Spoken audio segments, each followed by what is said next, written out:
Hi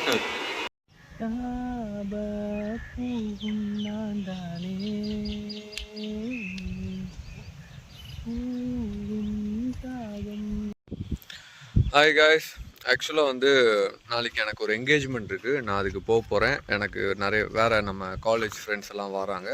அது யார் என்கேஜ்மெண்ட்னு நீங்கள் எல்லாருமே கொஞ்சம் கேட்பீங்க. வேறு யாரும் இல்லை, டென்டட அப்படி இவ்வளோ நாள் என் கூடயே சுற்றிட்டு இருந்தான். இப்போ சுற்றுறதுக்கு அவனுக்கு இன்னொரு ஆள் வந்துச்சு. ஸோ நாளைக்கு அவனோட என்கேஜ்மெண்ட் தான். ஸோ பொதுவாகவே மேரேஜ்னா அது ஒரு டேர்னிங் பாயிண்ட். அதான் ரிஷி பாய் கண்டிப்பாக. ஸோ வந்து அவனுக்குன்னு ஒரு மைண்ட் செட் இருக்கும்ல. ஸோ அதை தான் எனக்கு இன்னைக்கு கேட்கணும்னு தோணுச்சு. அதான் சரி நாளைக்கு என்கேஜ்மெண்ட் வச்சுட்டு நாளைக்கே வரோம். நான் இன்னைக்கே வந்து இது எங்களுக்கு ரொம்ப பிடிச்ச பிளேஸ் வர பார்த்தா பிளேஸ் அப்படியே காட்டு. ஆமாம், ஒரு பார்க் மாதிரி ஃபுல்லாக அப்படியே மரங்கள் அப்படின்னு இருக்கும். ஸோ இந்த பிளேஸில் வந்துட்டு இவனோட அந்த மைண்ட் செட்டெல்லாம் ஷேர் பண்ணலாம். மாற்றி மாற்றி நிறைய விஷயங்கள் பேச இருக்கும். அதெல்லாம் என்னென்னு நம்மளும் பார்த்துக்கலாம் அப்படின்னு சொல்லி வந்தேன். அதேபடி நாளை என்கேஜ்மெண்ட்டும் நான் உங்களுக்கு காட்டுறேன், ஓகேவா? ஸோ அது முன்னாடி சின்னதாக ரெஃபி பாயோட மனசுக்குள்ளே போயிட்டு பூந்து விளையாடிட்டு வரலாம். நாளைக்கு என்கேஜ்மெண்ட்டு, இன்னும் கொஞ்சம் நல்ல கல்யாணம், அது வேற, அது தனி லைஃபு. எப்படி இருக்கு இப்போ மைண்ட் செட்டு? இப்போதைக்கு மைண்ட் செட் சொல்லணும்னா ரொம்ப நிம்மதியாக இருக்கு. ஏன் அந்த நிம்மதி அப்படின்னா, இவ்வளோ நாள் சிங்கிளா அப்படியே அங்கே எங்கேன்னு சொல்லி ஜாலியாக சுற்றிட்டு இருந்திருப்பேன்.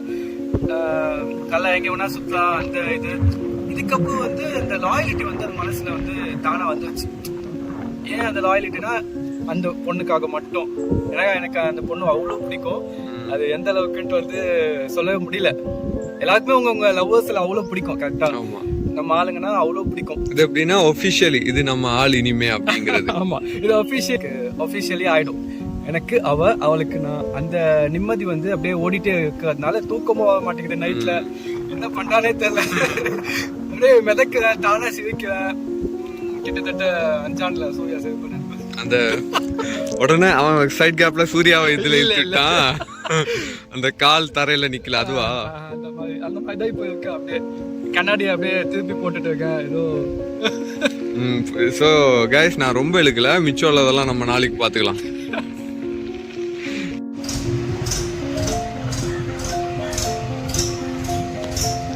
ரெஃபி பாய்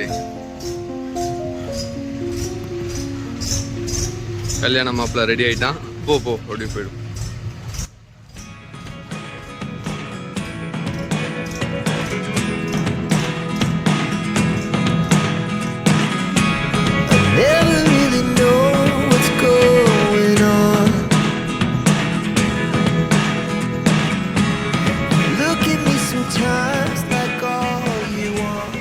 ஸோ காய்ஸ், ஃபைனலி மண்டபத்துக்கு வந்துட்டோம். வந்ததுக்கப்புறம் அந்த என்கேஜ்மெண்ட் ஃப்ளெக்ஸை பார்க்கும்போது நம்ம ரெஃபி பாய்க்கு செம்ம சந்தோஷம். அப்படியே உள்ளே வந்து பார்த்தா அதுக்குள்ளே இவன் எப்போ ட்ரெஸ் சேஞ்ச் பண்ணானே தெரில. இவங்க 2 பேரும் மாற்றி மாற்றி ஃபோட்டோ ஷூட்டே ஆரம்பிச்சிட்டாங்க. நானும் உட்காந்து பார்த்தேன் டைம் பாஸ்க்கு. அந்த ஃபோட்டோகிராஃபருக்கு என்னென்னா இவனை தான் எடுத்தாகணும், அவனுக்கு என்னென்னா போஸ் மேலே போஸ் கொடுத்தாகணும். ஸோ 2 பேரும் மாற்றி மாற்றி விளையாடிட்டு இருந்தானுங்க. ஸோ அப்படி மொதல் செட் ஆஃப் ஃபோட்டோ ஷூட் முடிஞ்சது. அடுத்த கோட்டு ஷூட்டில் ஃபோட்டோ ஷூட்டு ஆரம்பிக்கிற முன்னாடி ஒரு 5 நிமிஷம் பிரேக் விட்டுருந்தானுங்க. எனக்கு தெரிஞ்சு அவன் இந்த 5 நிமிஷத்துலேயே அந்த பொண்ணு எப்படா வரும் அப்படி தான் யோசிச்சுட்டு இருந்திருப்பான். ஸோ அதுக்கப்புறம் கோட் ஷூட்டில் ஃபோட்டோ ஷூட் ஆரம்பிச்சிட்டாங்க. அப்புறம் அந்த ஃபோட்டோகிராஃபருக்கு தெரிஞ்ச 4 போஸ் அவர் சொல்ல, இவனும் அதை கேட்க மாற்றி மாற்றி திருப்பி ரொம்ப நேரத்துக்கு விளையாடிட்டு இருந்தானுங்க. ஆக்சுவலாக சும்மா சொல்லக்கூடாது, எங்களுக்கு ரொம்ப டைம் பாஸ் ஆச்சு. அதுக்கப்புறம் எவ்வளோ நேரம் தான் நான் ஒன்றே எடுத்துகிட்டு இருப்பேன், கூட வந்தவங்கள சேர்த்து ஃபோட்டோ ஷூட் பண்ணலாம் அப்படின்னு சொல்லி நாங்கள்லாம் ஸ்டேஜுக்கு போயிட்டோம். ஸ்டேஜுக்கு போய் எங்களுக்கு என்ன பண்ணணும்னு தெரில, நாங்கள் டக்குன்னு ஃபோட்டோ எடுத்து கீழே வந்துட்டோம். அவனும் ஃபோட்டோ எடுக்கிறவங்கள்ட்டெல்லாம் குசுன்னு ஏதோ பேசிகிட்டு இருந்தான். எனக்கு தெரிஞ்சு அந்த பொண்ணு எப்போ வரும் தான் கேட்டுட்டு இருந்திருப்பான். ஸோ அப்படி அந்த செக்ஷன் ஆஃப் ஃபோட்டோ ஷூட்டும் முடிஞ்சுது. அதுக்கப்புறம் அவன் கீழே வந்துட்டான். கீழே வந்து எல்லாரையும் போய் ஹக் பண்ணிட்டு இருந்தாப்புல. சரி அப்படியே எங்கள் பக்கம் வந்து எங்களையும் ஹக் பண்ணுவான்னு பார்த்தா ஏதோ பஸ்ஸில் கர்ஷீஃப் போட்டு சீட் பிடிக்கிற மாதிரி எங்கள்கிட்ட சொல்லாமலே உள்ளே போய் சாப்பிட ஆரம்பிச்சிட்டான். அப்புறம் நாங்கள் உள்ளே போய் பார்த்தா எல்லாம் சாப்பிட்டு முடிச்சு ஒரு சிரிச்சான் பாருங்களேன், அதுதான் ஹைலைட் அங்கே. அதுக்கப்புறம் நாங்கள் எப்படியோ கஷ்டப்பட்டு ஒரு இடத்த பிடிச்சி நாங்கள் சாப்பிட ஆரம்பிச்சிட்டோம். ஆனால் எங்களுக்கு இலை மட்டும்தான் போட்டான், சோறு போட ரொம்ப நேரம் ஆக்கினான். சரி அந்த கேப்பில் ஒரு வீடியோ எடுத்துடலாம்னு சொல்லி நானும் அதை யூஸ் பண்ணிட்டேன் பக்காவா. அதையும் என் ஃப்ரெண்டு கவனிச்சு அவள் மட்டும் போஸ் கொடுத்துட்டு இருந்தா. எல்லாரும் பாருங்க இங்க ப்ரோ, இங்க பாரு, ஹரி தானே, ஏதாச்சும் போஸ்ட் கொடு. ஆக்சுவலாக என் பேர் தான் ஹரி, அவன் பேர் பரத். இது தெரியாமல் அந்த ப்ரோ வந்து இவனை போய் அந்த என்கேஜ்மெண்ட் முடிகிற வர ஹரின்னு கூப்பிட்டுட்டு இருந்தார். நிம்மதியாக சாப்பிட்டுட்டு இருந்தவங்கள ஃபைனலி நான் போஸ்ட் கொடுக்க வச்சுட்டேன். என்ன பண்ணுறது, விலாக்னு வந்துட்டு அடி வாங்கினாலும் கண்டென்ட் தான் முக்கியம்னு சொல்லி பண்ண வேண்டியதாக இருக்குது. சாரி கைஸ், அடுத்த வாட்டி நான் இல்லாத இடமா போய் நல்லா சாப்பிடுங்க. ஃபைனலி ரெஃபி பாய்க்கு புரிஞ்சுது, பொண்ணு லாஸ்ட் வர காட்ட மாட்டானுங்க, இது வெறும் ப்ராங்க் தான் அப்படின்னு சொல்லிட்டு. அதுக்கப்புறம் நாங்கள் மாற்றி நிறைய ஃபோட்டோஸ் எடுத்துக்கிட்டோம், நல்லா என்ஜாய் பண்ணிக்கிட்டோம். ஆக்சுவலாக ஃபன் அப்பார்ட். பொண்ணு லாஸ்ட்டில் வந்தாங்க, ஆனால் அவங்க ப்ரைவசி முக்கியம் இல்லையா, ஸோ அதனால் நம்ம அதை மதித்து தான் ஆகணும். அதனால தான் இந்த விலாக்லேயே அதை ஆட் பண்ணல. நாங்கள் நிறைய ஃபோட்டோஸ் ஷூட் எடுத்ததுக்கப்புறம் நாங்கள் அப்படியே கிளம்பிட்டோம்.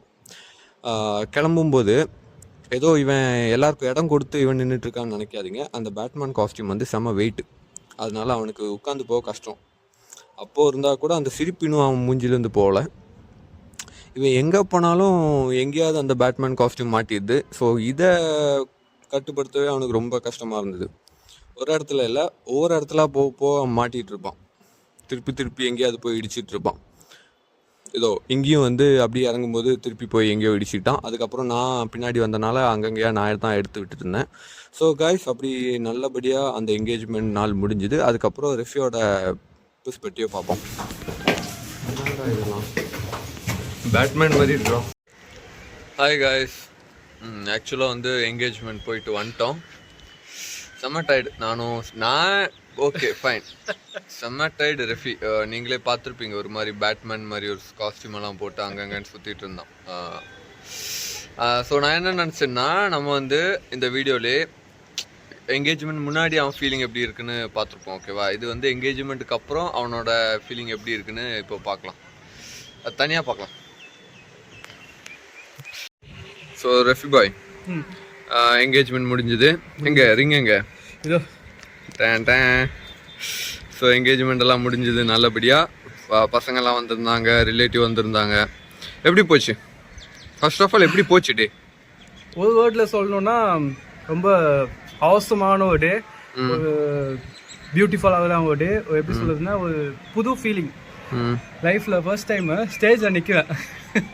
சின்ன வயசுலேருந்தே நம்ம பார்ப்போம், நம்ம ஃப்ரெண்ட்ஸ் என்கேஜ்மெண்ட்ல நம்ம வந்து ஆடியன்ஸாக பார்ப்போம். ஆடியன்ஸை பார்ப்போம், ஜாலியாக நின்று எப்படி சொல்றது ஃபன் பண்ணிட்டு இருப்போம், பசங்களோட ஜாலியாக கூத்தடிச்சுட்டு அப்படிலாம் ஜாலியாக இருப்போம்.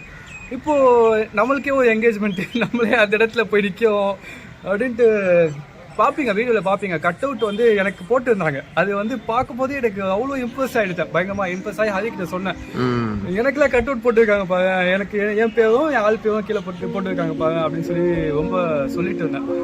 அதுக்கப்புறமா வந்து நிறைய விஷயங்கள் கைஸ், இந்த ஸ்டேஜுக்கு அங்கே போய் நிற்கிற அந்த மொமெண்ட்டு ப்ரைஸ்லெஸ். உண்மையிலே நீங்களும் கண்டிப்பாக சிங்கிளாக இருந்து ஒரு மேரேஜ் பண்ணுவீங்க அப்படின்னா அந்த டைமில் நீங்கள் கண்டிப்பாக ஃபீல் பண்ணுவீங்க.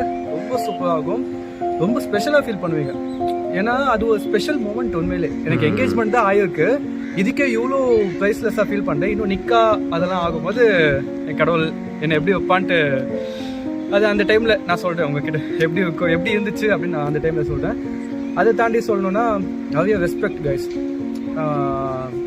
கடவுளோட பிளெஸ்ஸிங்ஸ் அதிகமாக இருக்குது எனக்கு, அது மட்டும் தெரியுது. நிறைய பேர் ரெஸ்பெக்ட் பண்ணி என்கிட்ட வந்து பேசுறது, இது வேணுமா அது வேணுமா அப்படி கவனிக்கிறது, நிறைய பேர் வந்து பார்க்கறது, அதெல்லாம் அது பொண்ணு வீட்டு சைடாக இருக்கட்டும், என்னோட வீட்டு ரிலேட்டிவ்ஸாக இருக்கட்டும், ரொம்ப நல்லா கவனிச்சாங்க. அதே மாதிரி ஸ்பெஷலாக ஒரு பர்சனை சொல்லணும்னா என்னோட மாமியார், அவங்க வந்து எனக்கு ரொம்ப ஸ்பெஷல். ஏன்னா வந்து என்னை எல்லா விதத்துலேயும் என்னை சப்போர்ட் பண்ணுற ஒரு பர்சன் அவங்க. நான் இப்போ ரீசெண்ட் டேஸில் நான் ரொம்ப ஒரு பர்சனுக்கு இவ்வளோ ரெஸ்பெக்ட் பண்ணுறேன்னா, இவ்வளோ அன்பு வச்சுருக்கேன்னா அது என்னோட மாமியார் தான் நான் சொல்லுவேன்.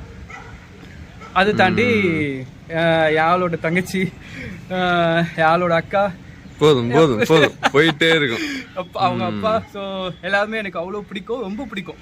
ஸோ அவங்களாம் அவ்வளோ கவனிச்சாங்க. ஸோ சிம்பிளாக சொல்லணும்னா நல்லா என்ஜாய் பண்ணேன். ப்ளஸ் அந்த ரிங் போடுற மூமெண்ட் வேற லெவலு. அந்த கட் அவுட்டை பற்றி கட் அவுட் அதான் அது சொன்னேன். அது மூணாவது எண்ட் ஆஃப் த டேல ஒரு குட்டி விஷயம் நடந்துச்சு. அது நான் அவ்வளோ பிரீஃபாலாம் எனக்கு சொல்ல முடியாது, ஏன்னா அது நிறைய பேருக்கு ஹர்ட் ஆகலாம், அது நிறைய பேர் கரெக்ட்னு சொல்லலாம், தெரியல. அந்த இது போட்டாலும் ஏதாச்சும் இஷ்யூ ஆயிடுமோ, பார்த்து ஏதாவது சொல்லிடுவாங்களோ அப்படின்ட்டு ஒரு பயம் எனக்குள்ள ஓடிட்டு இருக்கு. ஸோ அதை நான் சொல்ல விரும்பல. வேணா இன்டைரக்டா லைட்டா ஒரு advice மாதிரி சொல்லணும்னா என்ன சொல்லுவ? Indirect-ஆ சொல்லணும்னா பொறாமப்படாதீங்க அப்படின்னு சொல்லுவான். பொறாமப்படாதீங்க. அவங்க மனசுக்கு என்ன பிடிச்சிருக்கோ அது மட்டும் பண்ணுங்க. மிச்சவங்கள பார்க்காதீங்க. அது மிச்சவங்க யாரு என்ன வேணாலும் சொல்லலாம். அது தயவு செஞ்சு கேட்காதீங்க, பார்க்காதீங்க. உங்க மனசுக்கு உங்களுக்கு பிடிச்சிருக்கு அப்படின்னா, அவங்களுக்கு பிடிச்சிருக்கு அப்படின்னா, இந்த பொண்ணுக்கு பிடிச்சிருக்கு அப்படின்னா, இந்த பொண்ணோட அப்பா அம்மாவுக்கு பிடிச்சிருக்குன்னா அது மட்டுமே பண்ணுங்க. நான் என்ன சொல்ல வேண்டும் உங்களுக்கு புரிஞ்சிருக்கும். அதே மாதிரி leave at the present moment அந்த மாதிரி டைம்ல ஒரு விஷயத்தை நினைச்சு அப்படியே வச்சு ஹர்ட் பண்ணிக்காதீங்க நீங்க உங்களே. ஏன்னா அந்த மொமெண்ட் வந்து பிரைஸ்லெஸ் மொமெண்ட் கிடைக்காது மறுபடியும். ஸோ அதான் சொல்ல வரேன் கைஸ். ஸோ கண்டிப்பா நிக்கா இதை விட பயங்கரமா என் கடவுள் இன்னைக்கே ரொம்ப ஹாப்பியா இருக்கேன். டயர்ட்னஸ் பயங்கரமா இருக்கு. நீங்க வீடியோல பாப்பீங்க. நான் அந்த ட்ரெஸ் போட்டு பேட்மேன் காஸ்டியூம் ஃபுல்லா வந்து பூதா இருக்கும் என் உடம்புல. நிக்காக்கு இதை விட டபுள் ட்ரிபிளா இருக்கும். ஸோ நீங்க பாப்பீங்க கண்டிப்பா. That's it. அவ்வளோதான். ஓகே. ஸோ காய்ஸ் நீங்கள் பார்த்துருப்பீங்க, இதுதான் எங்களோட எக்ஸ்பீரியன்ஸ். இதுக்கு மேலே இழுத்தா நம்மளுக்கும் நல்லா இருக்காது, உங்களுக்கும் நல்லா இருக்காது. ஆமாம். ஸோ வந்து இதுக்கு அப்புறம் நம்ம நிக்காக்கு சந்திக்கலாம். இதே மாதிரி ரொம்ப அழகான vlog-ஆ இருக்கும். ரெஃபி கொஞ்சம் பிஸியாக இருப்போம், பட் நம்ம கேங் எப்போவுமே அந்த வைப்பில் தான் இருக்கும். அதோட எக்ஸ்பீரியன்ஸும் நம்ம கவர் பண்ணிக்கலாம். ஓகேவா? ஸோ ரெஃபி பாய். வீடியோ ரொம்ப நாள் ஆச்சுல, அவனுக்கு தெரியல என்னடா சொல்லுவோம் பொதுவா. ரெஃபி சைனிங் அவுட். கைஸ் ஒரு விஷயம் மறந்துட்டோம். வீடியோ பிடிச்சிருந்தா லைட்டாக அந்த சப்ஸ்கிரைப் பட்டனை கொஞ்சம் அடிச்சிட்டு போங்க. அதை மறந்துட்டு அதை மெயினான விஷயத்த மறந்துட்டு என்னமோ பண்ணிட்டு சப்ஸ்கிரைப் பண்ணுங்க guys. வேற லைக் கன்ஃபார்ம் பெல் பட்டன். சரி ஓகே. சரி பிடிச்சிருந்தா அதையும் பண்ணிக்கோங்க. பாய். Bye.